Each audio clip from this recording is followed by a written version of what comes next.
ইকরাম, ইকরাম, ঘুম থেকে ওঠ। আর কত ঘুমাবি? আম্মু, এখন তো কলেজ বন্ধ, এখন একটু শান্তি দাও। ঘুম ঘুম চোখে বলল ইকরাম তার মাকে। তখন তার মা পানি ঢেলে দিয়ে বলে, হারামজাদা, তোর খালা আর তোর খালাতো ভাই আসছে, বাস স্টেশনে দাঁড়িয়ে আছে, জলদি গিয়ে নিয়ে আয়। তখনই ইকরাম লাফ দিয়ে উঠে একটা কালো রঙের শার্ট হাতে নিয়ে দৌড় দেয়। আচ্ছা, ও বাস স্টেশনে যাক, তার ফাঁকে ওর পরিচয়টা দিয়ে নিই আপনাদেরকে। নাম ইকরাম হোসেন আকাশ, বাবা মায়ের ছোট সন্তান। ওর বড় একটা বোন আছে, নাম সুমাইয়া আক্তার সাফিহা। ওর বাবা একজন কাপড় ব্যবসায়ী। ইকরাম এই বছর ইন্টারে পড়ে, আর ওর বোন সাফিহা অনার্সে। আচ্ছা শুনুন, বাকি পরিচয় গল্পে জানবেন, সো গল্পের সাথেই থাকুন। ইকরাম বাস স্টেশনে এসে দেখে ওর খালাতো ভাই রফিক আর ওর খালা রুবিয়া বেগম দাঁড়িয়ে আছেন। ইকরাম দৌড়ে গিয়ে বলে, আসসালামু আলাইকুম খালা। ওয়ালাইকুম আসসালাম। এতক্ষণে আসার সময় হলো বুঝি? আসলে খালা, আমি ঘুমাচ্ছিলাম। তুমি তো জানো আমি ঘুমালে আমার হুঁশ থাকে না। তো চলো বাসায় গিয়ে কথা বলবো। তারপর ইকরাম একটা সিএনজি ধরিয়ে ডিরেক্ট বাসায় চলে আসে। বাসায় এসে ইকরাম ওয়াশরুমে চলে যায় ফ্রেশ হতে। ফ্রেশ হয়ে বের হয়ে দেখে রফিক ওর বিছানায় শুয়ে শুয়ে কার সাথে জানি চ্যাট করছে এবং মিটমিট করে হাসছে। কী রে রফিক, কেমন আছিস? এই তো ভাইয়া ভালো, তুই? আমিও আলহামদুলিল্লাহ ভালো। তো মেয়েটাকে, কোন মেয়ে ভাইয়া? যার সাথে এখন চ্যাট করতেছস এবং মিটমিট করে হাসতেছস, সে মেয়ে। আরে ভাইয়া, ও আমার একটা বন্ধু। রফিক, আমি তোর আগে দুনিয়া আসি, তুই না। সো বল, ভাইয়া তোকে সাহায্য করবে। আমার স্কুলের ম্যাম। ইকরাম রফিকের কথা শুনে মাথায় হাত দিয়ে বলে, পিচ্চি একটা পোলা স্কুলের ম্যামের সাথে প্রেম করস? বাহ ভাই বাহ। ভাইয়া। এভাবেই আরও কথা বলে ইকরাম। কথা বলতে বলতে এক পর্যায়ে ইকরামের ক্ষুধা লেগে যায়। তখন নিচে নেমে এসে ওর আম্মুর উদ্দেশ্যে বলে, আম্মু, আমার এই খাবার দাও, ক্ষুধা লাগছে। আচ্ছা, বস টেবিলে।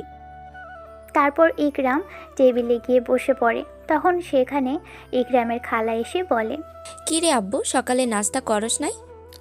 না খালা, তোমাদের নিতে গিয়েছিলাম, তখন তাই আর খাওয়া হলো না। আচ্ছা, তোমরা আসলে সামিয়া আপু আসলো না যে? ও এখন স্কুলে পড়াই, তাই আমাদের সাথে আসেনি। স্কুল কলেজ সব তো বর্তমানে বন্ধ। ওর স্কুলে এক্সাম হচ্ছে। ও, তো নাস্তা করেছো? করছি, তুই কর। খালা একটু ছাদে যাই। আচ্ছা। তারপর রুবিয়া বেগম ছাদে চলে যান এবং ইকরাম বসে বসে নাস্তা করে আর ফোনে ভিডিও দেখতে থাকে। তখন ওর ফোনে একটা মেসেজ আসে। সে মেসেজ দিয়েছে তার বন্ধু আবু সাইদ। মামা, কই রে তুই? বাসায় কেন? আজকে একটা মিশন আছে রাতে। কার কাছে নিচে নজর পড়লো তোর? সিয়ামদের। তাহলে মামা ঠিক আছে, আমি আসবো। আচ্ছা, এখন আড্ডাখানায় আস।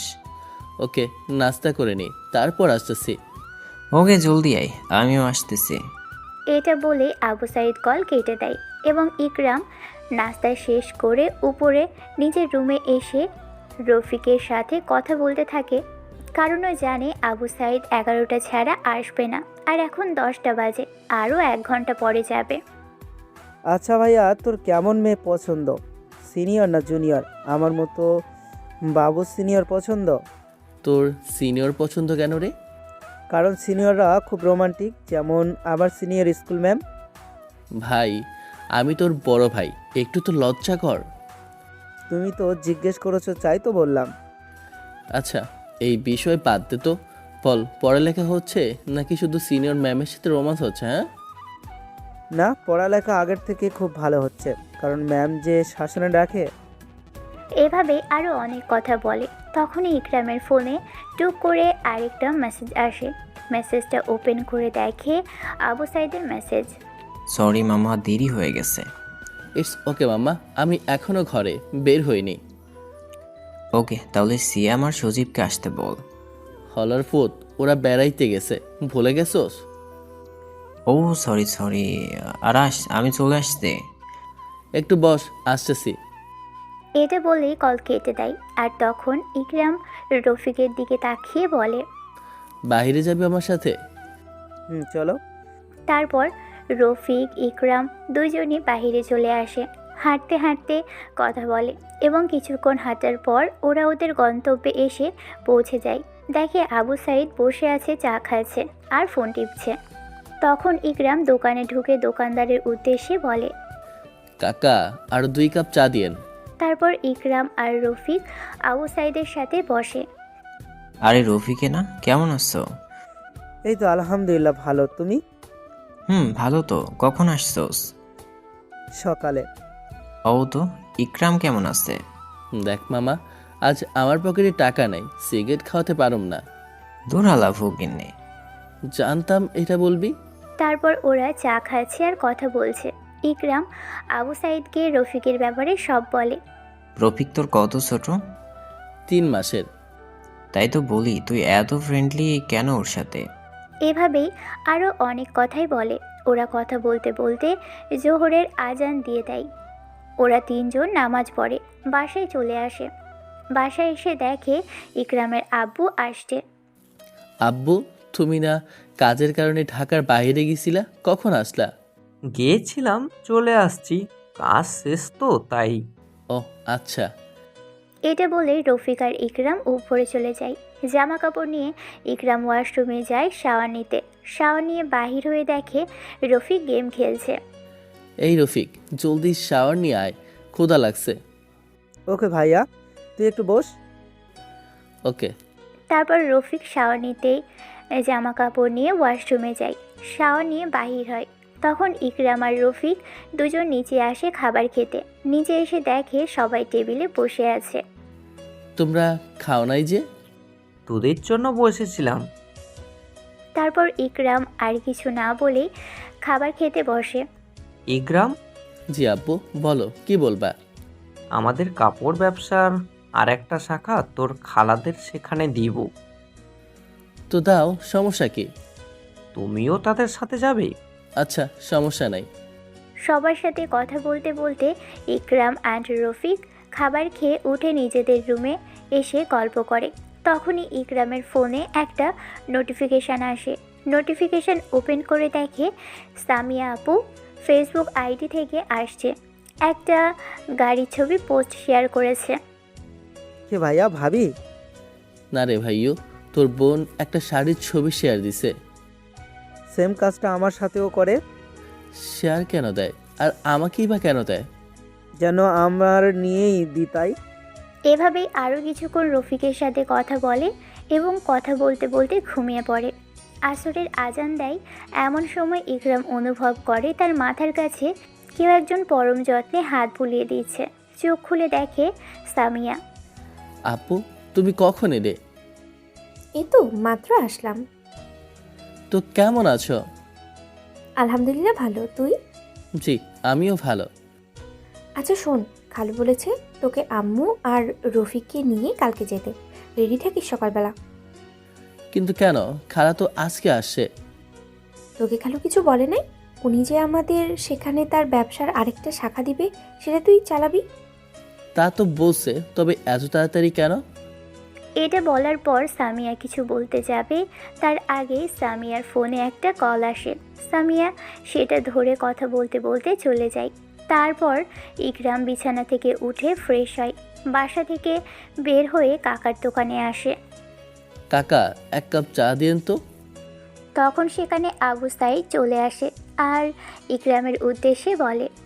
কিরে, একলা একলা খাবি? আমাদের জন্য অর্ডার দিবি না? আবু সাইদের কথা শুনে উপরের দিকে তাকাই আর কাকাকে আরও 1 কাপ চা বানাতে ইশারা করে। কিরে, কি হয়েছে? মুখটা এমন গোমড়া করে রাখছিস কেন? তারপর ইকরাম আবু সাইদকে সব খুলে বলে। আবু সাইদ সব শুনে বলে। তাহলে কালকে যাবি গা? হুম। মন খারাপ করিস না, সব ঠিক হয়ে যাবে। আর তুই তো প্রতি সপ্তাহে বাড়িতে আসিস। হুম। তখন দোকানদার ওদের চা দিয়ে গেল। ওরা চা খেতে খেতে আড্ডা দিতে লাগলো। আড্ডা দিতে দিতে মাগরিবের আজান দিয়ে দেয়। দুইজন গিয়ে নামাজ পড়ে দুইজন দুইজনের বাসায় চলে যায়। ইকরাম বাসায় এসে দেখে সবাই বসে বসে আড্ডা দিচ্ছে। ও যখনই নিজের রুমে যেতে নিবে তখনই ওর আব্বু ডাক দিয়ে বলে। ইকরাম, এইদিকে আসো। জি আব্বু, বলো। ইকবাল খানের ইকরামের হাতে এখানে একটা কাগজ ধরিয়ে দিয়ে বলে, এখানে সকল জিনিসের দাম দেওয়া আছে, আর তোর হোয়াটসঅ্যাপ, তোর শরীফ চাচু সকল জিনিসের দাম বলে বলে একটা ভিডিও দিবি, তা দেখে নিস। ওকে আব্বু। এটা বলেই ইকরাম নিজের রুমে চলে আসে এবং বসে বসে জিনিসগুলোর দাম দেখতে থাকে। তখনই হোয়াটসঅ্যাপে একটা ভিডিও আসে, তা দেখে নেয়। তারপর ফেসবুকে ঢুকে ফেসবুকিং করতে থাকে। ফেসবুকিং করতে করতে এশার আজান দিয়ে দেয় এবং নামাজ পড়তে চলে যায়। বাহিরে এসে দেখে কিছু ছেলে আবু সাইদকে মারতেছে, যা ইকরাম দেখে সহ্য করতে না পেরে পাশে একটা লাঠি পড়েছিল, তা নিয়ে গিয়ে সব কয়টাকে এলোপাতাড়ি মারতে থাকে। সেখানে প্রায় 6-7 জন ছিল, যার ফলে ইকরামও মার খাইছে। তবে সব থেকে বেশি ইকরাম মারছে। সব কয়টা পালিয়ে যায়, একটা পালাতে পারে না, তারে উড়াধুরা মারছে ইকরাম। ইকরাম মার খাইবার ফলে দুর্বল হয়ে পড়ে এবং মাটিতে বসে পড়ে। তখনই সেখানে ইকবাল খানের সামিয়া, রফিক আসে এবং ইকরামকে ধরে বাসায় নিয়ে যায়। তাদের সাথে আবু সাইদও আছে। বাসায় এসে ইকরামকে বিছানায় বসিয়ে ইকবাল সাহেব আবু সাইদকে বলে, ঝামেলা কি সাইদ? ওরা আমার বোনকে ডিস্টার্ব করতো। একদিন আমি আর ইকরাম ধরে ওদের মারি। আজ আমায় একলা পেয়ে মারতেছিল, তখনই ইকরাম আসে আর এই কাণ্ড ঘটে যায়। ও আচ্ছা, তুমি বাসায় যাও। আচ্ছা আঙ্কেল। তারপর আবু সাইদ চলে যায় এবং ইকরাম শুয়ে থাকে। শুয়ে থাকতে থাকতে ইকরাম ঘুমিয়ে পড়ে। সকাল সকাল ইকবালের ঘুম ভাঙে কোনো মিষ্টি কণ্ঠে ডাকে। ইকরাম চোখ খুলে দেখে এটা সামিয়া। এই ও ওটার কত ঘুমাবি? আপু উঠে গেছে। ফ্রেশ হয়ে নাস্তা করবি। ওকে। তারপর সামিয়া চলে যায় আর ইকরাম ফ্রেশ হয়ে নিচে আসে। নাস্তা করে যখনই উপরে আসবে তার আব্বু তাকে ডাক দেয়। এই ইকরাম, দাঁড়া। জি আব্বু। চল, ট্রাকে মাল তুলবো। তুমি গিয়ে তোলো, আমি যাবার কি প্রয়োজন? তোর প্রয়োজন? আচ্ছা চলো। তারপর ইকরাম তার আব্বুর সাথে তাদের বাড়ির পিছন সাইডে যায়, কারণ সেখানে ওর আব্বু সব মাল রাখে। এখানে এসে ইকরামকে সব বুঝিয়ে দিতেছে কোনটা কত আর কিভাবে সেল করবে। সব কিছু বুঝিয়ে দিয়ে একটা কাগজ আর 500 টাকার একটা বান্ডিল দেয়। প্রায় 50,000 টাকার মতো আছে। সেখানে সব ঠিকঠাক করে রাখবে, তুই গিয়ে মাল সেল করবি, যেভাবে যেভাবে বলছি সেভাবে করবি, আর সেখানে কলেজে তোকে ভর্তি করিয়ে দিব। ওকে। তারপর ও নিজের রুমে এসে জামা কাপড় গুছিয়ে নেয় এবং শাওয়ার নিতে ওয়াশরুমে চলে যায়। শাওয়ার নিয়ে বাহিরে এসে দেখে রফিক বসে আছে ওর বিছানায়। কিরে, তুই রেডি হস নাই যে? আমি রেডি আছি। আমি একবার বাড়িতে গিয়ে আবার চলে আসছি। কার সাথে গেছস? তোমার আব্বু যে মার পাঠাইছে তার প্রথম টিপে গেছি এবং চলে আসছে। অহন? তারপর ইকরাম রেডি হয়ে নেয়। তখনই সেখানে সামিয়া আসে আর ইকরামের দিকে হাঁ করে তাকিয়ে থাকে। এটা রফিক দেখে বলে, আপু এভাবে হা করে কি দেখছিস? রফিকের কথা শুনে সামিয়ার হুঁশ আসে। ও আমতা আমতা করতে করতে বলে, কই কিছু না তো। ও আচ্ছা, তো এখানে কি জন্য আসছস? তোরা রেডি হয়েছিস কিনা তা দেখতে। ও, তোরা দেখা হয়েছে? হুম। তো যা, আমরা আসছি। আচ্ছা জলদি আয়। এটা বলেই সামিয়া তাড়াহুড়ো করে চলে যায়। এটা দেখে রফিক মুচকি হাসে। এতক্ষণ ইকরাম রেডি হচ্ছিল আর ওদের কথাবার্তা শুনছিল। ভাইয়া তোর হয়েছে? হুম। তাহলে চলো। চল। তারপর দুজন নিচে নামে এবং ইকরাম তার আব্বু আম্মু থেকে বিদায় নিয়ে ওর খালাদের নিয়ে রওনা দেয়। আর সামিয়া বারবার ইকরামকে আর চোখে দেখতে থাকে। তা ইকরামের চোখে পড়ে, তাও না দেখার ভান করতে থাকে। বাস স্টেশনে এসে টিকিট কেটে বাসে উঠে পড়ে। ইকরাম আর সামিয়ার সিট একসাথে পড়ে। রফিক আর ওর আব্বু সিট একসাথে পড়ে। ইকরাম চেঞ্জ করতে চেয়েছিল কিন্তু সামিয়া করেনি। আর বাসও নিজের গন্তব্যের উদ্দেশ্যে রওনা দেয়। প্রায় 3 ঘন্টা চলার পর ইকরাম এবং সামিয়ারা সবাই এসে পৌঁছয় তাদের গন্তব্যস্থলে। বাস থেকে নামতে কিছু মেয়ে এসে সামিয়ার সাথে কোলাকুলি করে, আর সেখান থেকে একটা মেয়ে বলে, কি রে সামিয়া, ছেলেটা কে? ওহ, আমার কাজিন। তখন মেয়েটা ইকরামের দিকে হাত বাড়িয়ে দিয়ে বলে, হাই, আমি সুমি, তুমি? ইকরাম মেয়েটার সাথে হাত না মিলিয়ে বলে, আসসালামু আলাইকুম আপু, আমি ইকরাম। সুমি অপমান বোধ করে আর হাতটা নামিয়ে নিয়ে বলে, ওয়ালাইকুম সালাম। বাহ, তোমার নাম তো খুব সুন্দর। ধন্যবাদ আপু। সামিয়া আপু, বাসায় কখন যাবা? আমার আবার আমাদের দোকানে যেতে হবে। আচ্ছা চল সুমি, চল বাসায়। সামিয়া এতক্ষণ দাঁড়িয়ে দাঁড়িয়ে ইকরামের কাণ্ড দেখছিল আর ওর ব্যবহার দেখে মুচকি হাসি দেয়, এবং ইকরাম এই কথা বলার পরে দুইটা সিএনজি নেয়। একটাতে ও ওর আম্মু রফিক আর ইকরাম উঠে, আরেকটাতে ওর বান্ধবীরা ওঠে, এবং কিছুক্ষণের মাঝেই ওরা একটা বাড়ির সামনে এসে দাঁড়ায়। সবাই নেমে যায় গাড়ি থেকে এবং বাসার ভিতরে আসে। রফিক, ইকরামকে তোর পাশের রুমটা দেখিয়ে দে। ওকে আপু, চল ভাইয়া। তারপর রফিক ইকরামকে নিয়ে একটা রুমের সামনে আসে আর বলে, ভাইয়া এটা তোর রুম, এখন যা ফ্রেশ হয়ে আয়। ওকে। এটা বলে ইকরাম রুমের ভিতরে যায় এবং ফ্রেশ হওয়ার জন্য ওয়াশরুমে চলে যায়। ফ্রেশ হয়ে বের হয়ে রুমটা সম্পূর্ণ দেখলো। দেখে মনে হলো কেউ আগে থেকেই এই রুমটা ওর জন্য সাজিয়ে রেখেছে। রুমটা দেখতে দেখতে এক পর্যায়ে রুমের এক কোণে চোখ পড়ে, দেখে চা রাখা আর চাটা থেকে ধোঁয়া উঠছে। দেখে বোঝা যাচ্ছে এই মাত্রই বানানো। ইকরাম চায়ের কাপটা হাতে নিয়ে বারান্দায় এসে বারান্দায় চেয়ারে বসে পড়ে, আর মুহূর্তের মাঝে প্রকৃতির আবহাওয়া চেঞ্জ হয়ে যায়, জোরে বাতাস হওয়া শুরু হয়। ইকরাম অবাক হয়, কারণ এই মাত্রই তো ছিল ওয়েদারটা অন্যরকম, আর সূর্যের আলো মুহূর্তের মধ্যেই কিভাবে চেঞ্জ হলো। তখনই ওর চোখ পড়ে রফিক বারান্দার পরে সামিয়ার বারান্দার দিকে। সামিয়া বারান্দায় দাঁড়িয়ে আছে, হাতে একটা বই, চোখে চশমা, আরেক হাতে গরম চা, আর বাতাসে ওর লম্বা লম্বা ঘন কালো চুলগুলো। ইকরাম অপলক তাকিয়ে থাকে। ওর দিকে তাকাতে তাকাতেই ইকরাম চা খাচ্ছে আর চেয়ারে বসে আছে। হঠাৎ ওর চোখাচোখি হলো সামিয়ার, আর এটা দেখে ইকরাম তাড়াতাড়ি করে অন্যদিকে তাকায়, আর সামিয়া মুচকি হাসি দেয় এবং রুমে চলে যায়। তখন ইকরামের ফোনে একটা কল আসে। ইকরাম ফোনের স্ক্রিনে তাকিয়ে দেখে ওর আব্বু। আসসালামু আলাইকুম আব্বু। ওয়ালাইকুম আসসালাম। বাসায় পৌঁছাতো? জি আব্বু। যাক, আলহামদুলিল্লাহ। আর শোন, ঠিক মতো চলিস, আর পারলে এখন দোকানে গিয়ে তোর মন মতো দোকান রেডি করিস। আচ্ছা আব্বু। এখনই কি যাবি? জি আব্বু, এখন গিয়ে সামান্য কিছু কাজ করব এবং পাশের অন্য আঙ্কেলদের সাথে পরিচিত হব। আচ্ছা বাবা, তো ঠিক মতো চলিস, পরে কথা হবে। আচ্ছা।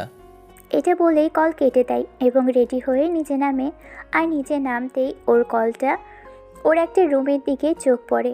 দেখে সামিয়া কিছু ছেলে মেয়েকে পড়াচ্ছে।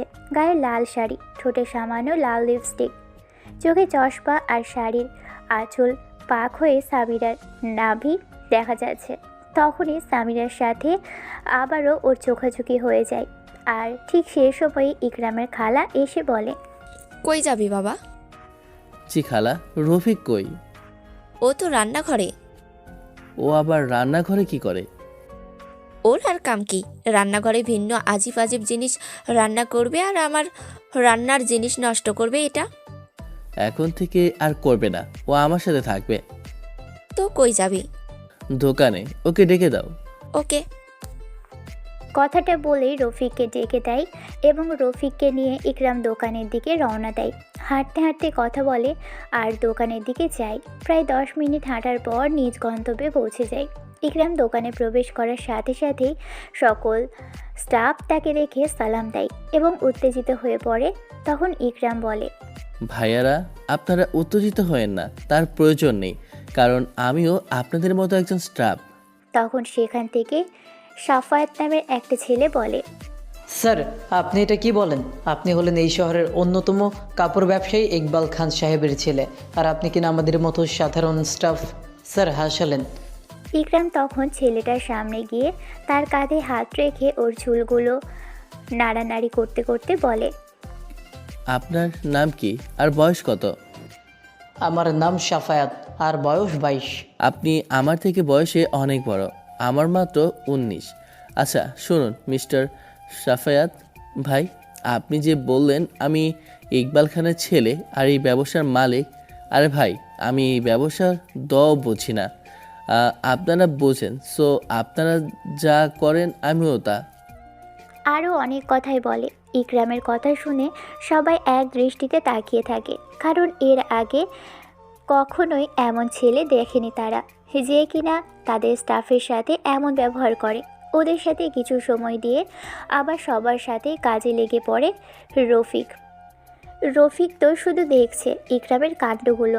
ইকরাম দোকানদারটাকে নিজের মন মতো করে সাজাচ্ছে, খুব সুন্দর করে সাজায়। প্রায় 14-15 স্টাফ আর ইকরাম থাকার কারণে অনেক জলদি কাজটা শেষ হয়ে যায়। তারপর ওদের ইকরাম ছুটি দিয়ে দেয়, শুধু সাফায়াতকে দেয়। সাফায়াত ভাই, আমার জানা মতে আপনি আরও আগ থেকে এখানে থাকেন। জি ভাই। আপনি একটু কষ্ট করে এখানে দোকানদারদেরকে আজ সন্ধ্যায় নাস্তার দাওয়াত দিয়ে দেবেন আমার তরফ থেকে। আচ্ছা ভাই। আপনি দাওয়াত দিয়ে চলে যাবেন, আমিও চলে যাই। আর এই নেন দোকানে চাবি। আচ্ছা। তারপর ইকরাম রফিককে নিয়ে বাহিরে আসে, আরেকটা চায়ের দোকানে এসে বলে, রফিক চল ঘোরাঘুরি করি, আর তোর স্কুল ম্যাম জিএফকেও আসতে বল, ট্রিট দেব। ওকে ভাই। রফিক কথাটা বলেই তার জিএফকে কল দিয়ে জায়গা ঠিকানা দিয়ে আসতে বলে। ওরা সে দোকানে দাঁড়িয়ে দাঁড়িয়ে চা খায় এবং কিছুক্ষণ পরেই একটা মেয়ে এসে দাঁড়ায় তাদের সামনে। মেয়েটা দেখতে শ্যামলা সুন্দর, গায়ে নীল শাড়ি, হাতে নীল চুড়ি, ঠোঁটে লিপস্টিক নেই, চোখে চশমা, এক কথায় অসাধারণ একটা মেয়ে। তখন মেয়েটা বলে, আসসালামু আলাইকুম রফিক। ওয়ালাইকুম আসসালাম। ইনি কে? এনি তোমার বাহুর আমার ভাইয়া আকরাম খান। আসসালামু আলাইকুম ভাইয়া। ওয়ালাইকুম আসসালাম, কেমন আছেন? আলহামদুলিল্লাহ ভালো, আপনি? জি আলহামদুলিল্লাহ, আমিও। তো চলুন আমরা হাঁটি। ওকে। তারপর ওরা হাঁটতে হাঁটতে কথা বলে এবং একটা পার্কের দিকে আসে। বিভিন্ন কথা বলে ঘোরাঘুরি নাস্তা করে জোহর পর্যন্ত সময় কাটিয়ে ওরা বাসার দিকে রওনা দেয় একটা সিএনজি নিয়ে, এবং সালমাকে তাদের বাসায় নামিয়ে দেয়। সালমা চলে যাওয়ার সময় বলে, আজ আমার পিচিটার সাথে বেস্ট একটা সময় কাটানো হয়েছে। আমারও চান। ভালোভাবে আর সাবধানে যাও। ওকে তুমি চাও। তারপর ওরা চলে যায় আর ইকরাম এবং রফিক নিজেদের বাসার দিকে রওনা দেয়। বাসায় এসে গোসল করে নামাজ পড়ে খাবার খেতে বসে। তখন সামিয়া ইকরামকে বলে, এখানে প্রথম দিনটা কেমন লাগতেছে? জি আপু, আলহামদুলিল্লাহ ভালো লাগতেছে। গুড, কিছু প্রয়োজন হলে জানাবি। আচ্ছা। তারপর সবাই খাবার খেয়ে ব্যস্ত হয়ে যায় সবার মতো। ইকরামও তখন হঠাৎকে জানিয়ে ইকরামের পাতে চিমটি দিতেছে। এরকম কয়েকবার করে কিন্তু ধরতে পারে না, কিন্তু এবার করেছে। ইকরাম নিজের 2 পা দিয়ে যে চিমটি দিতেছে পা ধরে ফেলে এবং দেখে এটা সামিয়ার পা। ইকরামের চোখ ছোট ছোট হয়ে আসে, কারণ সামিয়া কেন ওকে চিমটি দিবে। এসব ভাবতে ভাবতেই ইকরামের খাবার খাওয়া শেষ, যার কারণে ও সামিয়ার পা ছেড়ে দিয়ে উঠে চলে আসে। উঠে আসার সময় ইকরাম লক্ষ্য করে যে সামিয়ার মুখের কোণে একটা হাসি। ইকরাম ভাবে কেন হাসছে, আর ও ভাবতে ভাবতেই নিজের রুমে চলে আসে।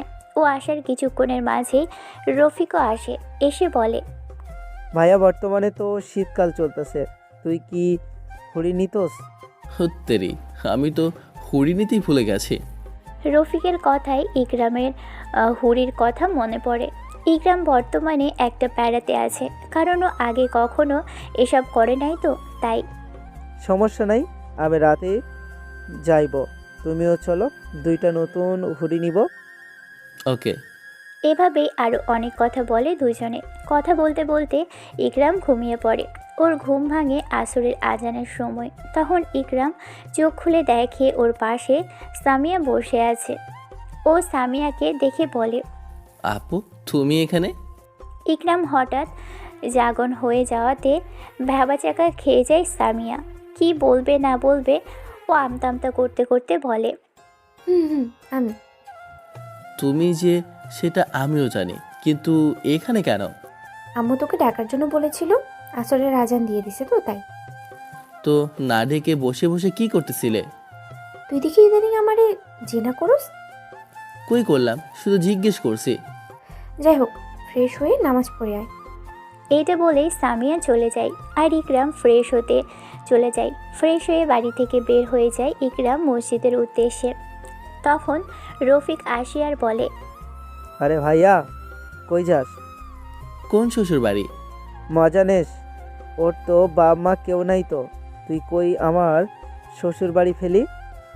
মানে সালমার বাবা নেই মানে? এখন মসজিদে চল, নামাজ পড়ে এসে বলবো। ওকে। তারপর দুজন চুপচাপ নামাজের উদ্দেশ্যে রওনা দেয় এবং মসজিদে পৌঁছে নামাজ পড়ে নেয় এবং নামাজ শেষ করে তারা আবারও বাসায় ফিরে যায়। বাসায় এসে ইকরাম রফিককে নিয়ে সোজা নিজের রুমে আসে। তখনই ওর ফোনে একটা মেসেজ আসে। মেসেজটা এসেছে সাফওয়াতের আইডি থেকে। ইকরাম মেসেজটা ওপেন করে দেখে, ভাই, মাগরিবের পরে তো সকল দোকানদার আসবে, তো এখন কি করব? আমি তোমাকে একটা লিস্ট দিতেছি, তা সব এনে সকলে মিলিয়ে রেডি করে নাও, আমি আইতেছি। ওকে ভাই।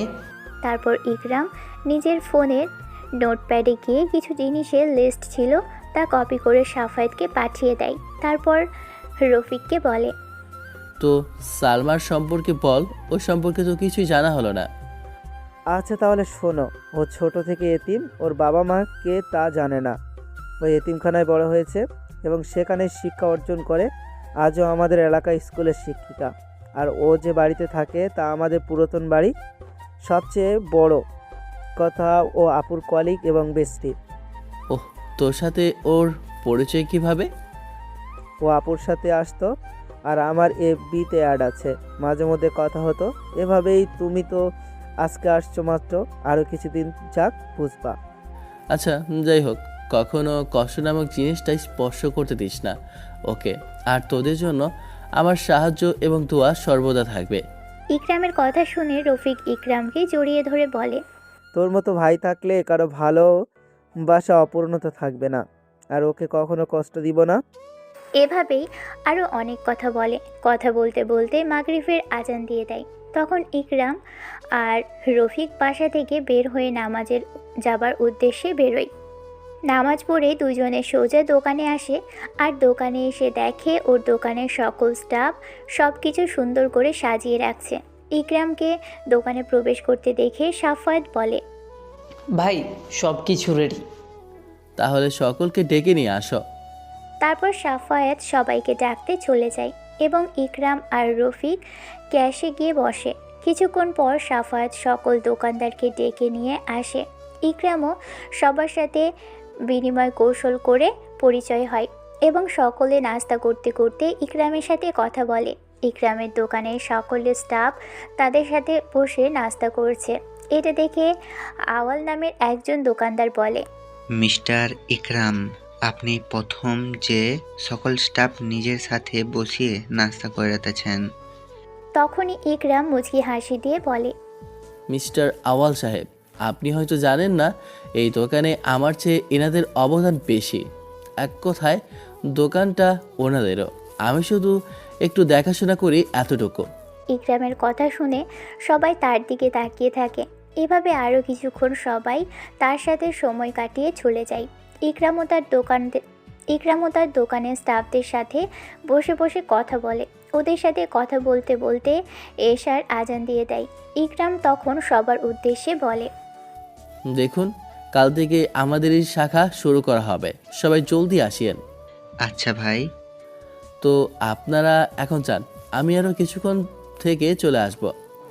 আচ্ছা, আল্লাহ হাফেজ। সবাই এটা বলেই চলে যায়, শুধু সাফায়েত থাকে।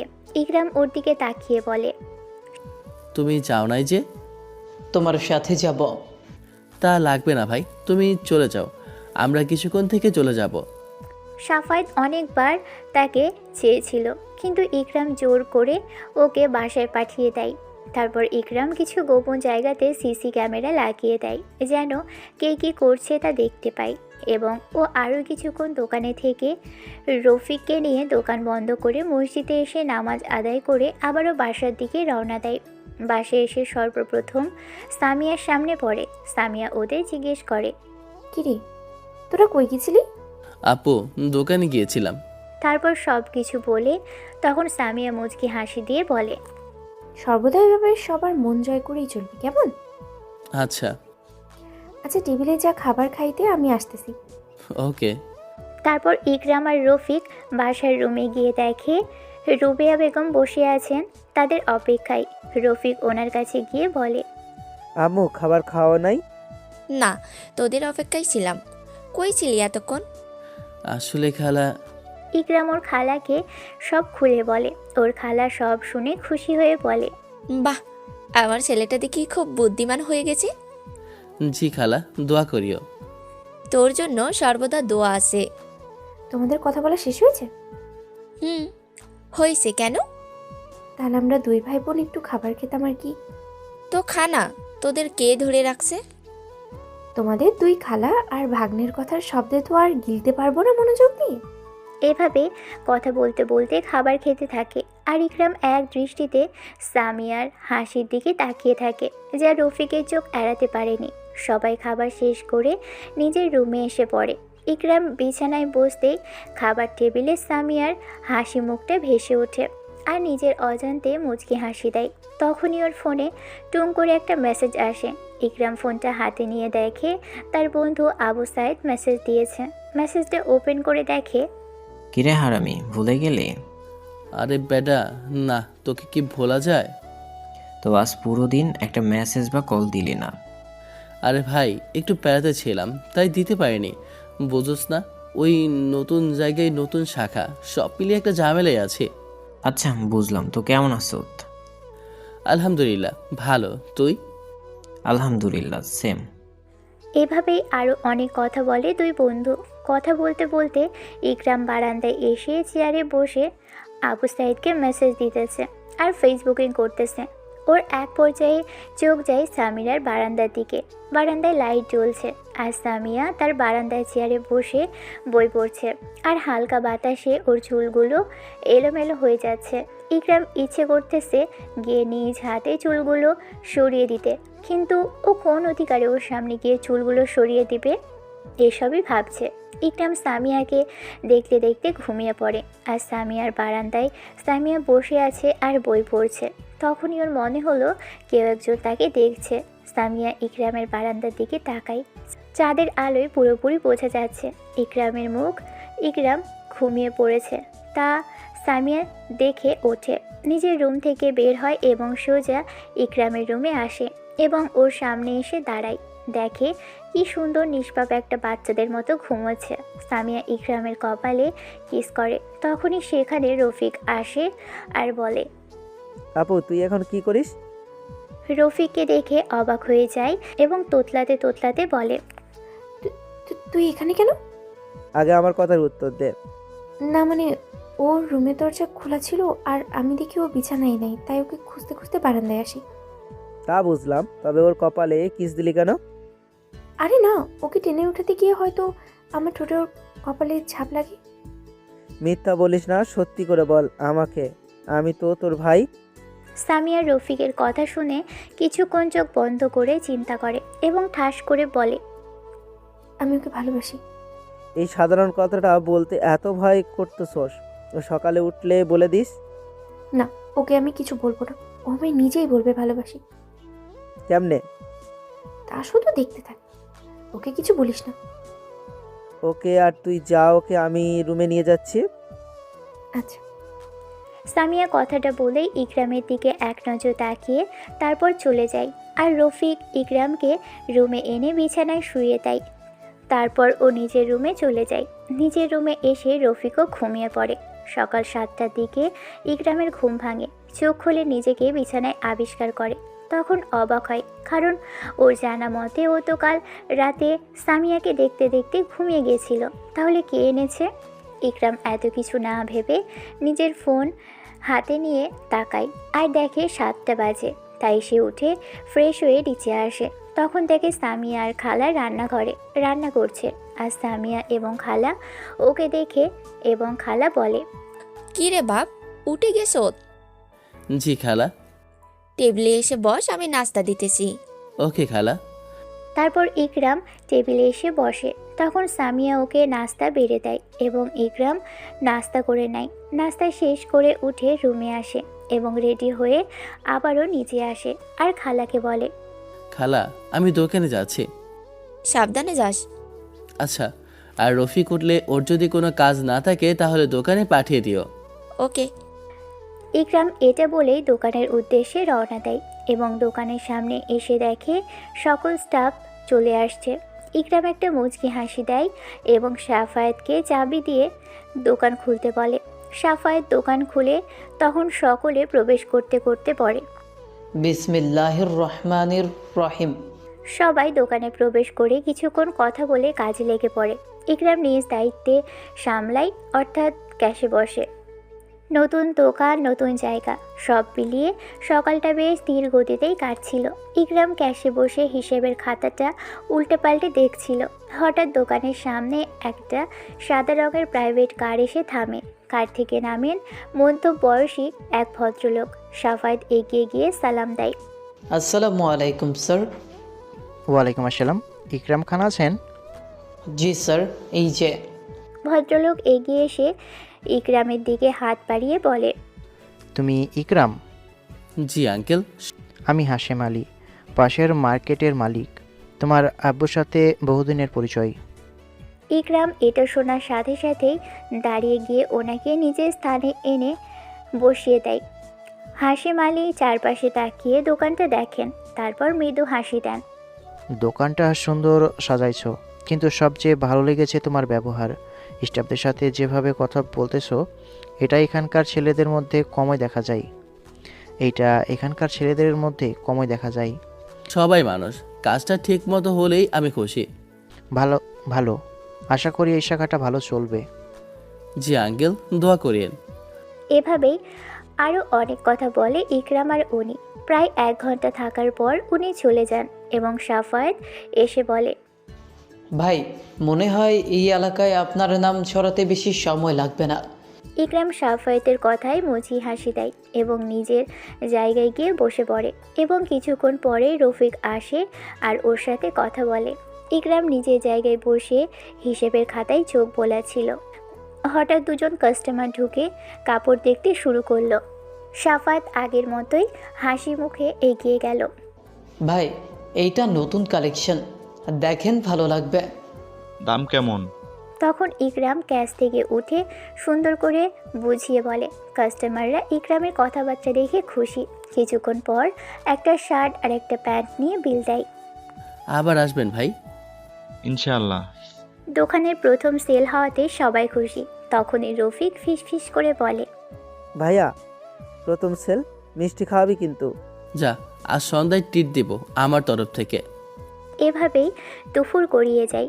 জোহরের আজান হলে সবাই দোকান বন্ধ করে নামাজ পড়তে মসজিদে চলে যায় এবং নামাজ শেষে ইকরাম দোকানে ফিরে এসে আবারও কাজে বসে। হঠাৎ ইকরামের ফোন টুং করে একটা মেসেজ আসে। স্ক্রিনে তাকিয়ে দেখে সামি আপু মেসেজ করেছে। ইকরাম মেসেজ ওপেন করে, ইকরাম, জি আপু। দোকান কেমন চলছে? আলহামদুলিল্লাহ। দুপুরে খেয়েছিস? না, এখনো না। তাহলে বাসায় আমি নিজেই রান্না করছি। আচ্ছা আপু। এটা বলে ইকরাম কল কেটে দেয় এবং কিছুক্ষণ বসে থেকে কি যেন চিন্তা করলো। হঠাৎ দাঁড়িয়ে সাফায়েতের উদ্দেশ্যে বলে, সাফায়াত ভাই, আমি বাসে যাচ্ছি, আপনারাও খাবার খেয়ে নিন। ওকে ভাই, যান। তারপর ইকরাম বাসার উদ্দেশ্যে বের হয়ে পড়ে। হাঁটতে হাঁটতে বাসায় চলে আসে। যখন বাসায় ঢোকে তখনই রান্নাঘর থেকে ইকরামের নাকে ভেসে আসে একটা সুগন্ধ। ইকরাম বাসায় প্রবেশ করতেই দেখে খালা সোফায় বসে আছে, সামিয়া রান্নাঘরে রান্না করছে। ইকরামকে ঘরে প্রবেশ করতে দেখে ওর খালা বলে, কি রে রফিক, কই? ও তো জোহরের নামাজ পড়ে আমার কাছ থেকে বাসায় আসবে বলে চলে আসে। ও বাসায় আসেনি? আসলে তো দেখতি। তখনই বাসায় নাচতে নাচতে প্রবেশ করে রফিক। রফিককে নাচতে দেখে ইকরাম ওর উদ্দেশ্যে বলে, কিরে নাচস কে? আরে এমনি। এমনি কেন? দূর, এমনি কি নাচা যাব না তোমাকে লাগি? যাবে, তবে কারণ ছাড়া তো কেউ নাচে না, তাই জিজ্ঞেস করলাম। কারণ লাই। সর ভাই, গোসল করব, সর সামনে থেকে। রফিক ইকরামকে সরিয়ে দিতে চলে যায়। ওর পিছন পিছন খালাও যায়। তখন ইকরামের চোখ যায় রান্নাঘরে থাকা রানীর দিকে, অর্থাৎ সামিয়া। সামিয়ার কোমরে কাপড় বাঁধা, চুলগুলো এলোমেলো।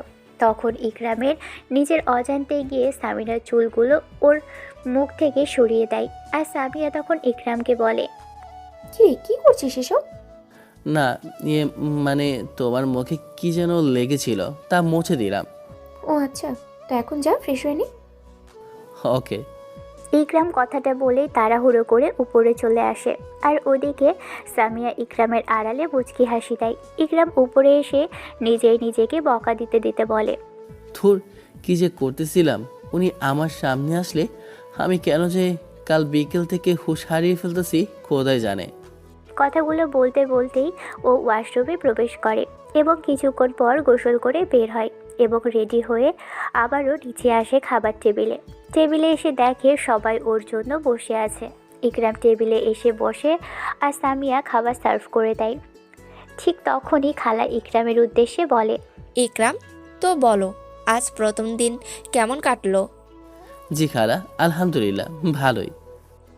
মন দিয়ে কাজ করো আর এই শয়তানটার তোর লগে রাখিস। জি খালা, ও তো আমার সাথে আছে। আচ্ছা, ভালো, মন দিয়ে কাজ করো আর এখন খাবার খা। আচ্ছা। এরপর ইকরাম খাবার খেতে মন দেয়। হঠাৎ ইকরামের চোখ পড়ে সামিয়ার দিকে, দাঁড়িয়ে আছে। তখন ইকরাম বলে, আপু, তুমি খাবা না? ও খাবে, তবে ওর খাবারের টাইম আরও পরে। আরও পরে কেন? শিক্ষিকা মানুষ। ইকরাম, চুপচাপ খাও, ওর সময় মতো খেয়ে নেবে। তারপর ইকরাম আর রফিক চুপচাপ খাবার খেয়ে উঠে চলে যায়। ইকরামের খাবার খাওয়ার পরে ঘুমায়। আজও সেম কাহিনী। ও সাফায়েতকে কল দিয়ে দোকানে সামলাতে বলে, আরও নিজের রুমে এসে ঘুমিয়ে পড়ে। আর তখনই ওর রুমে ঢোকে সামিয়া। সামিয়া ইকরামের পাশে বসে ওর কপালে কিস দিয়ে মাথায় হাত বুলিয়ে দেয় এবং উঠে চলে যায়। আর ইকরামের ঘুম প্রতিদিনের মতোই সেই আসরের আজানের সময় ভেঙে যায়। ইকরাম শোয়া থেকে উঠে ফ্রেশ হয়ে রেডি হয়ে রুম থেকে বের হয়ে নিচে নামে আর দেখে সামিয়া আর একটা মেয়ে বসে আছে। ইকরাম মেয়েটির মুখ দেখে একটা মুচকি হাসি দেয়, কারণ মেয়েটা ছিল সালমা। সালমাও ইকরামকে দেখে একটা মুচকি হাসি দেয়। ইকরাম বাসা থেকে বের হয়ে যাবে, ঠিক তখনই আবার ফিরে এসে সামিয়াকে জিজ্ঞেস করে, আপু, রফিক কই? ওই কিছু বাজার করতে বাজারে পাঠিয়েছি, আর তুই যা নামাজ পড়ে। আচ্ছা। ইকরাম চলে যায় এটা বলে, আর ওর যাওয়ার দিকে তাকিয়ে থাকে সামিয়া। আর সামিয়া নিজের অজান্তেই মুচকি হাসি দেয়, যা সালমার চোখ এড়ায় না। কি রে, তুই ইকরাম ভাইয়াকে পছন্দ করস? না ইয়ে মানে করে যা গিয়ে বলে দে যে তুই ওনাকে পছন্দ করস। এই ওয়েট, তুই ইকরামকে কিভাবে চিনস? কালকে বিকালে তোর ভাইয়ের সাথে দেখছিলাম, তখন আমি তোর ভাইকে জিজ্ঞেস করছিলাম, তোর ভাই পরিচয় করিয়ে দিয়েছে। ও এভাবেই আরও কিছু সময় দুজন মিলে গল্প করে এবং কিছুক্ষণ পরে সালমা চলে যায়। আর সামিয়া ইকরামের ভাবতে থাকে আর মুচকি মুচকি হাসে। আর এদিকে ইকরাম নামাজ পড়ে দোকানে এসে বসে।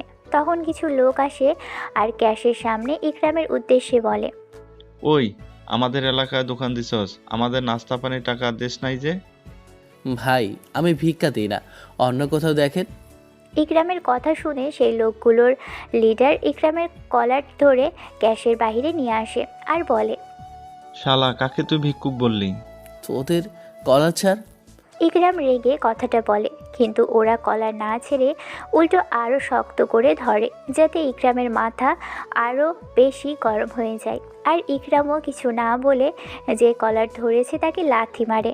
সেই লোকটা লাথি খেয়ে কিছু দূরে গিয়ে পড়ে। তখন লোকটা বলে, কিরে, দাঁড়িয়ে দাঁড়িয়ে আমার মুখ দেখবি নাকি ওকে মারবি? লোকটার সাথে থাকা সব লোকগুলো লোকটার কথা মতোই মারতে আছে, কিন্তু ইকরামের শক্তি আর বুদ্ধির সামনে টেকে না। ইকরাম লোকগুলোর সাথে মারামারি করতে থাকে, আর এর ফাঁকে সাফায়েত 999 কল দিয়ে পুলিশকে আসতে বলে। যখন লোকগুলো ইকরামের সাথে পেরে ওঠে না, তখন সবাই মিলে ওদের গাড়ি থেকে রড বের করে নিয়ে এলে ঐক্যবদ্ধ হয়ে ইকরামের উপর হামলা করে। ইকরাম ওদের কাছে মার খেতে খেতেও লড়াই করে, তবে ওদের হাতে অস্ত্র থাকার কারণে ও সহজে পেরে ওঠে না। আর এদিকে সাফায়েত পুলিশকে কল দিয়ে তাড়াতাড়ি আসতে বলে, আর পুলিশও তাড়াতাড়ি চলে আসে। সবাই পুলিশকে দেখে দৌড় দেয়, তবে তেমন জোরে দৌড়তে পারেনি। কারণ দুইটা। প্রথম কারণ, ওরা ইকরামের হাতে মার খেয়ে প্রায় দুর্বল হয়ে গেছে। দ্বিতীয় কারণ, পুলিশ দৌড়ানোর প্রশিক্ষণ নিছে, তাই পুলিশ ওদের ধরে থানায় নিয়ে যায়। আর এদিকে সাফায়েত আর পাশের দোকানদাররা মিলে ইকরামকে নিকটবর্তী হাসপাতালে ভর্তি করায়। তখন সাফায়েত রফিককে কল দেয়। কি সাফায়েত ভাই, কল দিলেন যে? আপনি কোথায়? কিছু হয়েছে? আপনি এমন উত্তেজিত কেন? আর আমি বাসায় আসছি মাত্র। তারপর সাফায়েত রফিককে সব খুলে বলে। রফিক সব শুনে হাত থেকে ফোন পড়ে যায়। সামিয়া এবং ওর মা এটা দেখে অবাক হয়, আর সামিয়া জিজ্ঞেস করে, কিরে, কি হয়েছে? আপু, ইকরাম ভাইয়ের সবাই হাসপাতালে ভর্তি করাইতেছে। মানে ওর কি হয়েছে? সব পরে বলবো, তুমি আগে খালাখালুকে কল করে এ হাসপাতালে আসতে বলো, আমি যাচ্ছি। এটা বলেই রফিক কান্না করতে করতে দৌড়তে পাগল কুত্তার মতো। কিছু দূর আসতেই ও দেখে ইকরামের দোকানের দিকে আবু সাইদ যাচ্ছে। রফিক আবু সাইদের কাছে গিয়ে দাঁড়ায়, আর আবু সাইদ বলে, আরে রফিক যে, কেমন আছো? আমি ভালো। কই যাচ্ছ? কই আর যামু, ইকরামের কাছে যাচ্ছি, ওকে সারপ্রাইজ দিব। আবু সাইদের এই কথাটা বলার পর রফিক ওর কাঁধে হাত রেখে সব বলে। সব শুনে আবু সাইদ কয়েকবার সরে যায়। তখন আবু সাইদ জিজ্ঞেস করে, ওকে কেন হাসপাতালে ভর্তি করাইছে? আমার সাথে চলো। ওকে। তারপর রফিক সাইদকে নিয়ে হাসপাতালে আসে। হাসপাতালে ঢুকতেই সাফায়েত রফিককে দেখে জড়িয়ে ধরে, আর তখনই রফিক সাফায়েতকে জিজ্ঞেস করে, ভাইয়া কোথায়? উনি ওর রুমে ডক্টর দেখে কি করে গেছে, আর বলছে 5 ঘন্টা পর জ্ঞান ফিরবে, এবং ওনার বাম হাত আর ডান পা ভেঙে গেছে। ও ওষুধ লিখে দিছে তো? এই নেন। সাফায়েত একটা কাগজ রফিকের হাতে দেয়। রফিক কাগজটা দেখে সাফায়েতকে আবারও কাগজটা এবং কিছু টাকা দিয়ে বলে, তুমি যাও ওষুধগুলো নিয়ে আসো। ওকে। কথাটা বলেই সাফায়েত ওষুধের জন্য যায়, আর রফিক এবং সাইদ একপাশে দুইটা চেয়ারে বসে। কিছুক্ষণ পর সামিয়া আর ওর আম্মু আসে। রফিক সব বলে, সাইদের সাথে তাদের পরিচয় করিয়ে দেয়। 2 ঘন্টা রানিং। এমন সময় হাসপাতালে ইকরামের মা আর বাবা প্রবেশ করে। ইকরামের মা কান্না করছে। সামিয়া ইকরামের মাকে শান্ত করে একপাশে বসায়। ঠিক এমন সময় সেখানে সেই চাঁদাবাজগুলোর আসল লিডার শরীফ প্রবেশ করে রাগান্বিত কণ্ঠে বলে, কে এই খান ফ্যাশনের মালিক যে আমার লোকদের মেরে জেলে পাঠায়? তখন সাফায়েত সামনে এসে বলে, যারা চাঁদাবাজি করবে তাদের সাথে এমন হবে। শরীফ সাফায়েতের কথা শুনে ওর দিকে রাগান্বিত কণ্ঠে বলে, তুই খান ফ্যাশনের মালিক? না, মালিক ভেতরে বিশ্রাম নিচ্ছে, আমি শুধু তার একজন ছাত্র। ওমা, তাই তো সামলা আমার ঠেলা। ও যা সালারে মার, আর বুঝিয়ে দে শরীফ ভাই কি জিনিস। ওর হুকুম পাওয়ার সাথে সাথেই কিছু ছেলে এগিয়ে আসে, আর এতক্ষণ আবু সাইদ ওদের কথাবার্তা দেখে বুঝে গেছে যে এরাই ইকরামের এই অবস্থার কারণ। সাইদের পকেটে এক হকি স্টিক ছিল। একটা একটা বাহির করে ও এগিয়ে আসা ছেলেগুলোকে এলোপাতাড়ি মারা শুরু করে। ওকে দেখেই শরীফ বলে, আব্বে তুই কে বে? তুই যাকে মারতে আসছোস তার জীবন আরও আমার জীবন। আমি 2টা জিনিস পছন্দ করি না। এক, আমার জীবন, আমার ভাইয়ের গায়ে আমি আন্টি আঙ্কেল ছাড়া কাউরে হাত দেওয়া। দ্বিতীয়, আমার ইমোশনের দিকে হাত দেওয়া। আর এই আমার জীবনের ইমোশন সব তোদের আজ রক্ষা নেই শালা। কথাটা বলে এগিয়ে এসে কাউকে কিছু না বলেই পাগলের মতো মারা শুরু করে। সাইদের পাগলাটে মাইর দেখে সবাই পালিয়ে যায়, আর শরীফকে একলা রেখে চলে যায়। তখন সাইদ ওকে একলা পেয়ে কুত্তার মতো মারতে থাকে। হাসপাতালের সবাই হয়ে যায়। এমন বন্ধু তারা খুব কমই দেখেছে, আর এমন বন্ধুত্ব বর্তমানে খুব কম। এক পর্যায়ে রফিক, সাফায়াত আর হাসপাতালের কিছু লোক এসে সাইদকে আটকিয়ে দেয়। সাইদ চিৎকার করে বলে, নেক্সট টাইম আমার কলিজায় হাত দিবি, আমি তোদের কলিজা ছিঁড়ে ফেলবো। শরীফ মায়ের খেয়ে ছটফট করতে থাকে। তখন আবারও হাসপাতালের কিছু পুলিশ এসে শরীফকে নিয়ে যায়। সাইদ আস্তে আস্তে ঠান্ডা হয়ে যায়। ওরা সবাই এভাবে প্রায় 4 ঘন্টা শেষ করে। 5 ঘন্টা পরে ঠিক সে সময় একটা নার্স এসে বলে, ওনার জ্ঞান ফিরেছে, দুজন দুজন করে গিয়ে দেখা করে আসুন। তারপর ইকরামের মা বাবা কেবিনে ঢুকে কান্না করতে থাকে। ইকরাম ওনাদের দেখে কাঁপা কাঁপা কণ্ঠে আস্তে আস্তে বলে, তোমরা কান্না করতেছো কেন? আমি তো ঠিক আছে, কান্না করো না তো। তুই কেন মারামারি করিস? আরে ওরা চাঁদা নেওয়ার জন্য আসছিল। আজকে যদি চাঁদা দিতাম তাহলে কালকে আবার আসতো, তাই। তুই বাবা আর কখনো মারামারি করিস না। ওকে আব্বু। ওনারা ইকরামের সাথে আরও কিছুক্ষণ কথা বলে বের হয়ে যায়। তখন রফিক আর সাফায়েত প্রবেশ করে। ওরাও ইকরামের সাথে কথা বলে বের হয়ে যায়। তারপর সামিয়া আর ওর খালা ঢোকে। সামিয়াকে দেখে মনে হয়েছে ও অনেক বড় কিছু হারাতে লাগছিল। ওরাও ইকরামের সাথে কিছুক্ষণ কথা বলে চলে যায়। ওরা যাবার সময় ইকরাম বলে, আপু, বাইরে আমার বন্ধু সাইদ আছে, ওকে পাঠিয়ে দিও। আচ্ছা। তারপর সামিয়া কেবিন থেকে বাহিরে যায় এবং আবু সাইদকে পাঠায়। তারপর ইকরামের সাথে ও আরও কিছুক্ষণ কথা বলে। এভাবেই কেটে যায় 5 দিন। আজ ইকরামকে বাড়িতে নেওয়া হবে। আজও সবাই আসছে। আজ ওর পাশের দোকানদার ওরাও আছে ওর সাথে দেখা করতে। ওকে রফিক আর সাফায়েত ধরে বাহির করে। তখন সকল দোকানদার ওর সাথে কথা বলে। ও আস্তে আস্তে বলে এবং কথা শেষে ওকে গাড়িতে ওঠায়। গাড়িতে করে সবাই ওকে নিয়ে চলে আসে বাসায়। বাসায় আসার পর ওকে ওর রুমে রাখা হয়। ওর সাথে কিছুক্ষণ সময় কাটিয়ে ওকে ঘুমানোর জন্য সবাই একলা রেখে চলে যায়। ইকরামও ঘুমিয়ে পড়ে। ওর ঘুম ভাঙে জোহরের আজানের সময়। ঘুম থেকে উঠে দেখে সামিয়া বসে আছে। সামিয়া ইকরামকে উঠতে দেখে ও ইকরামকে জড়িয়ে ধরে কান্না শুরু করে। ইকরাম তখন বলে, কি হয়েছে আপু? বুঝোস না কি হয়েছে? তুমি না বললে কেমনে বুঝবো? শালা কুত্তা, বুঝোস না আমি তোকে ভালোবাসি? ইকরাম কথাটা শোনার পরে অবাকের শেষ পর্যায়ে চলে যায়। সামিয়া ওকে আরও জোরে জড়িয়ে ধরে এবং গালে কিস করে বসে। তখন ইকরাম বলে, দেখুন, আমি আপনাকে এরকম নজরে কখনো দেখি নাই। আপনি আমার বড় বোনের মতো, সো তাই থাকেন। দেখোস নাই তো কি হয়েছে, এখন থেকে দেখবি। এটা বলেই সামিয়া ইকরামের গালে আবারও কিস করে বসে। ইকরাম এবার গালে হাত দিয়ে বলে, দেখুন, কথায় কথায় কিস দেবেন না তো। কিস দিলে কি করবি? আর তুই তো আমি আগে তুমি করে বলতি, এখন আপনি কেন? আগে আমি জানতাম না আপনার মনে এটা ছিল, এখন জানছি, তাই দূরত্ব বজায় রাখবো। দেখা যাবে, থাক এখন আমি খাবার নিয়ে আসি। কথাটা বলেই ইকরামকে কিছু বলার সুযোগ না দিয়ে চলে যায় খাবার আনতে। খাবার নিয়ে এসে ইকরামের পাশে বসে এবং হাত ধুয়ে ওর মুখের সামনে হাত ধরে বলে, এনে খা। আমি খেতে পারবো, আমার হাতে দাও। তোরা তো কষ্ট করতে হবে না, আমি যা বলছি তাই কর, হ্যাঁ কর।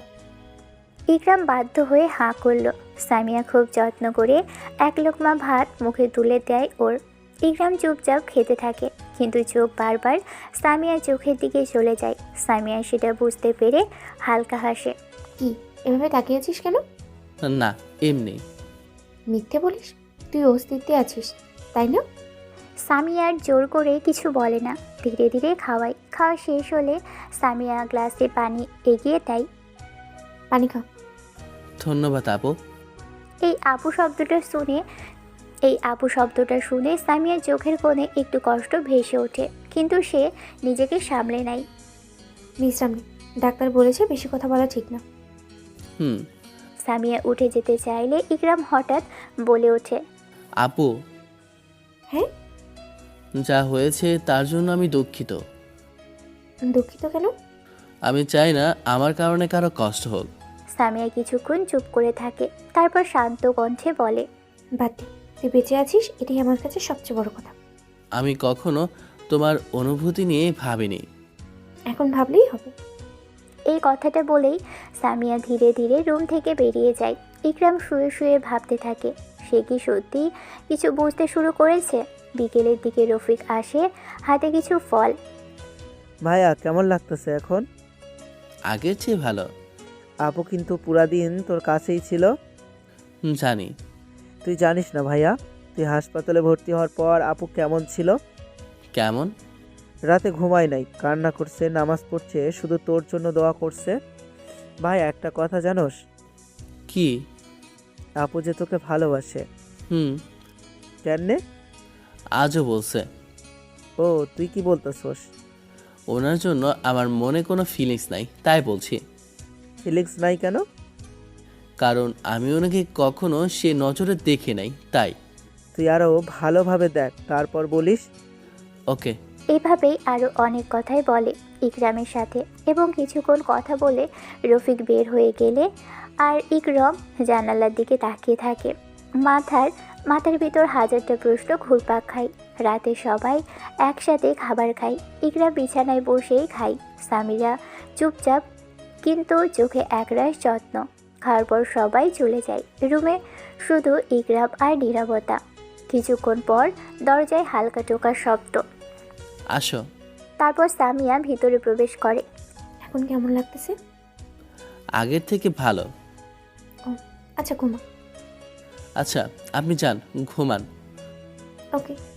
কথাটা বলেই সামিয়া ইকরামের রুম থেকে বের হয়ে যাবে, ঠিক এমন সময় ইকরাম ডেকে বলে, আপু যদি আমি কখনো আপনাকে কষ্ট দিয়ে থাকি। থাক, বাদ দে। সামিয়া চলে যায় আর ইকরাম নিজের রুমে শুয়ে থাকে চোখ বন্ধ করে, কিন্তু ঘুম আসে না। বারবার মনে পড়ে সামিয়ার বলা কথা, ভালোবাসি। রাত অনেকটা গভীর, বাসার সবাই ঘুমিয়ে পড়েছে, শুধু ইকরামের চোখে ঘুম নেই। মাথার ভিতর বারবার সামিয়ার কথাগুলোই ঘুরছে। হঠাৎ দরজার পাশে হালকা শব্দ, টক টক। কে? আমি। ইকরাম ধীরে উঠে বসে আর সামিয়ার রুমে ঢোকে। আপু এত রাতে? ঘুম আসছিল না। তোর এখন কেমন লাগছে? সামিয়া ধীরে ধীরে বিছানার পাশে এসে বসে, হাত বাড়িয়ে ইকরামের কপালে হাত রাখে। জ্বর নেই, আলহামদুলিল্লাহ। তুমি কেন নিজের খুব নষ্ট করছো আমার জন্য? কারণ আমি তোকে নিজের থেকেও বেশি ভালোবাসি। এই ভালোবাসি শব্দটা ইকরামের বুকের ভিতর কেমন জানি করে ওঠে। আপু এমন পাগলামো করিয়েন না, সমাজ আমাদের মেনে নেবে না, আর আমার আপনার প্রতি কোনো ফিলিংস নাই। সবাই মেনে নিবি, তুই শুধু একবার আমায় ভালোবাস। ইকরাম চুপ হয়ে যায়। ঠিক তখনই সামিয়া ওর হাতটা ইকরামের হাতের উপর রাখে। ইকরাম হাত সরাতে চায়, কিন্তু শরীর সাড়া দেয় না। এটা ঠিক হচ্ছে না। ঠিক ভুল এখন ভাবিস না, আজ শুধু অনুভব কর। সামিয়া একটু ঝুঁকে আসে, ওর চুলের ঘ্রাণ ইকরামের নিঃশ্বাসে মিশে যায়। দেখো এসব করো না, আমার নিজেকে নিয়ন্ত্রণ করতে কষ্ট হয়। তো নিয়ন্ত্রণ করতেছিস কেন? নিয়ন্ত্রণ করিস না। ইকরামের চোখের দিকে তাকিয়ে সামিয়া ধীরে ধীরে বলে, তুই যখন হাসপাতালে অচেতন ছিলি, আমি আল্লাহর কাছে শুধু একটা কথাই বলেছিলাম, ওকে আমার করে দাও, না হলে নিয়ে যাও আমাকেও। ইকরাম এক দৃষ্টিতে সামিয়ার দিকে তাকিয়ে থাকে। তখনই সামিয়া ধীরে ধীরে ইকরামের কপালে ঠোঁট ছোঁয়ায়। তখন ইকরাম বলে ওঠে, আপু প্লিজ। এখন আমি প্লিজ বাধা দিস না, তোর মনে জায়গা করে নিতে দে। ইকরাম চোখ বন্ধ করে ফেলে, হাতটা শক্ত করে সামিয়ার হাত আঁকড়ে ধরে। তখন ইকরাম বলে, আমায় আরও কিছুদিন সময় দাও প্লিজ, এখন যাও। ওকে, সময় দিতেছি, থাক। সামিয়া উঠে চলে যায়। আবার এসে ইকরামের মুখ বরাবর ঝুঁকে ইকরাম কিছু বোঝার আগেই সামিয়া ও ঠোঁট ইকরামের ঠোঁটের সাথে লাগিয়ে দেয়। ইকরাম প্রথমে অনেকবার ছুটতে চেয়েছে, কিন্তু যখন দেখছে পারেনি, তখন ইকরাম নিজের কন্ট্রোল হারিয়ে সামিয়ার সাথে তাল মেলায়। এভাবেই 5 মিনিট যেতেই ওকে সামিয়া ছেড়ে দেয় এবং নিজের রুমে চলে আসে। আর ওদিকে ইকরাম হাঁপাতে থাকে। সামিয়া চলে যাওয়ার পরও ইকরাম অনেকক্ষণ বিছানায় বসে থাকে। বুকের ভিতর ধুকপুক শব্দ, মাথার ভিতর হাজারটা প্রশ্ন। যা ঘটল তা কি ভুল? নিজের হাত দিয়ে মুখ ঢেকে দীর্ঘশ্বাস ফেলে ইকরাম। আল্লাহ, আমি কি করলাম? কিছুক্ষণ পর সে শুয়ে পড়ে, কিন্তু ঘুম আসে না। চোখ বন্ধ করলেই সামিয়ার মুখ, ওর চোখ, ওর বলা কথাগুলো ভেসে ওঠে। ওকে আমার করে দাও। এই বাক্যটা বুকের ভিতর গেঁথে আছে। ভোরের দিকে কখন যে চোখ লেগে গেছে নিজেও টের পায়নি। সকালবেলার রফিক দরজায় হালকা টোকা দেয়। রফিকের ডাকে ইকরামের ঘুম ভাঙে। যাই উঠ। হুম। আচ্ছা ভাইয়া, আমি ব্রাশ, পানি আর জগ আনি দিতেছি, মুখ ধুয়ে নে। আচ্ছা। তারপর রফিক ওয়াশরুমে ঢুকে পানি আর ব্রাশ নিয়ে আসে আর ইকরামকে দেয়। ইকরাম মুখ ধুয়ে নেয়। তখন রফিক বলে, কিরে, তোর মুখটা এমন কেন? কিছু না, রাতে ঠিক মতো ঘুম হয়নি। ও হুম। আচ্ছা থাক, আপু বা বাসার কেউ নাস্তা এনে খাইয়ে দিবে, আমি যাই দোকানে। আচ্ছা যা, আর সুন্দর করে দেখিস। ওকে। রফিক বেরিয়ে যায়। ইকরাম খাটের সাথে হেলান দিয়ে বসে থাকে। তখন রুমে নাস্তা নিয়ে প্রবেশ করে সামিয়া আর সালমা। কেমন আছেন ভাইয়া? আলহামদুলিল্লাহ ভালো, তুমি? জি আলহামদুলিল্লাহ ভালো। আচ্ছা ওকে, হয়েছে কথা, এখন খাবার খাবে। সালমা বস, আর স্যার আপনি বসুন ঠিক করে। সামিরার কথা মতে সালমা বিছানার এক পাশে বসলো আর ইকরামকে সামিয়া খাবার খাইয়ে দিতে লাগলো। সালমা এটা দেখে মজা করে বলে। তখন ইকরাম সালমার কথার উত্তরে বলল, কেউ নাই মানে? রফিক আছে না, আপনার জামাই, ওকে খাইয়ে দেন। রফিকের জামাই মানে? সামিয়ার কথা শুনে ইকরামের মনে পড়ল সামিয়া সালমার রফিকের সম্পর্কের ব্যাপারে কিছু জানে না। সালমা আর ইকরাম একজন আরেকজনের দিকে তাকায়। তখন সামিয়া আবার বলে, কিরে কথা বলিস না কেন? আসলে রফিক আর সালমার সম্পর্ক আছে। ওরা সম্পর্কে আছে মানে? আমি তো কিছুই জানি না। তারপর ইকরাম আর সালমা সামিয়াকে সব খুলে বলে। সামিয়া সব শুনে বলে, কিরে সালমা, আমি না তোর বেস্টি, তুই তো আমায় কিছুই বলিস নাই কেন? রফিক মানা করছিল। ও আজকে আসুক শুধু বাসায়।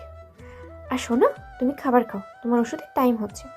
তারপর সামিয়া ইকরামকে খাবার খাইয়ে দিতে দিতে সবার সাথে গল্প করে। নাস্তা করার পরে ইকরামকে ওষুধ খাইয়ে দিয়ে এবং সালমাকে নাস্তার থালাগুলো ধরিয়ে দিয়ে বলে, সালমা তুই জিনিসগুলো নিয়ে যা, আমি আসতেছি। ওকে। সালমা চলে যায় আর সামিয়া ইকরামের কাছে এসে ঝুঁকে বলে, বেবি তুমি তোমার ওষুধ খেয়েছো? এখন আমি আমার ওষুধ খাবো। কথাটা বলেই ইকরামকে কোনো কথা বলার সুযোগ না দিয়ে ওর ঠোঁটে নিজের ঠোঁট মিলিয়ে দেয়। ইকরাম রাতের মতো করেই প্রথমে ছাড়ানোর চেষ্টা করে, না পেরে নিজেও রেসপন্স করে। 5 মিনিট পর সামিয়া ছেড়ে দেয়। দুজন হাঁপাতে থাকে। তখন সামিয়া ইকরামের মাথার সাথে নিজের মাথা লাগিয়ে বলে, তোকে আমার প্রেমে পড়তেই হবে। আপনি যা করতেছেন তা ভুল, গোনাহ হচ্ছে আমাদের। সামিয়া ইকরামের কথার কোনো জবাব না দিয়ে চলে যায়। তার কিছুক্ষণ পর আবু সাইদ ঢোকে এবং ওর সাথে গল্প করতে থাকে। তারপর এসে একে একে সবাই এসে ইকরামকে দেখে যায়, টুকটাক কথা বলে। দুপুরবেলায় রফিক যখন দোকান থেকে বাসায় আসে তখন সামিয়া ওকে নিজের রুমে নিয়ে আসে আর বলে, তো সালমার সাথে কি সম্পর্ক? রফিক সামিয়ার মুখ থেকে কথাটা শুনে তোতলাতে তোতলাতে বলে, না ইয়ে মানে আপু, না মানে ইয়ে ছাড়, সত্যি সত্যি বল। আমি ওকে ভালোবাসি। বিয়ে করতে চাস? হুম।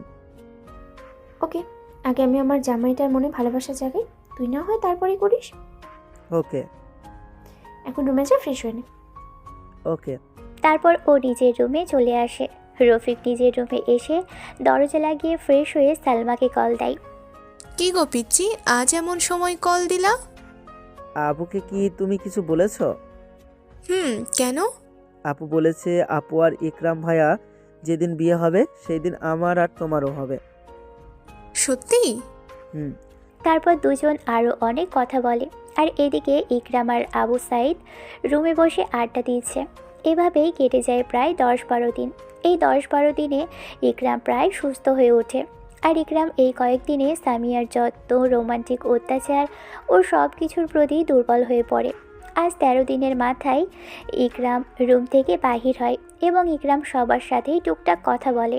আর হ্যাঁ, এই তো ইকরাম মা বাবা এই বাসায় ছিল, আরও কয়েকদিন নাকি থাকবে নাকি। আব্বু, আমি আজ দোকান থেকে ঘুরে আসি। ওকে।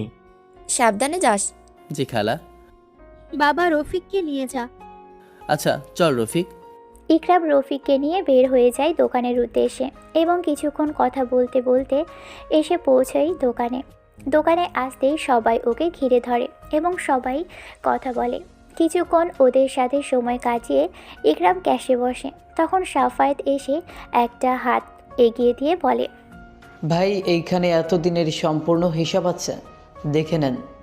দেখার প্রয়োজন নাই, আমার তোমার উপর বিশ্বাস আছে। তারপরেও ভাই দেখে নেন। ভাই আমি বলছি তো তোমাদের উপর আমার বিশ্বাস আছে, আর তুমি আমায় আপনি করে বলো কেন? এখন থেকে তুমি করে বলবা। ওকে।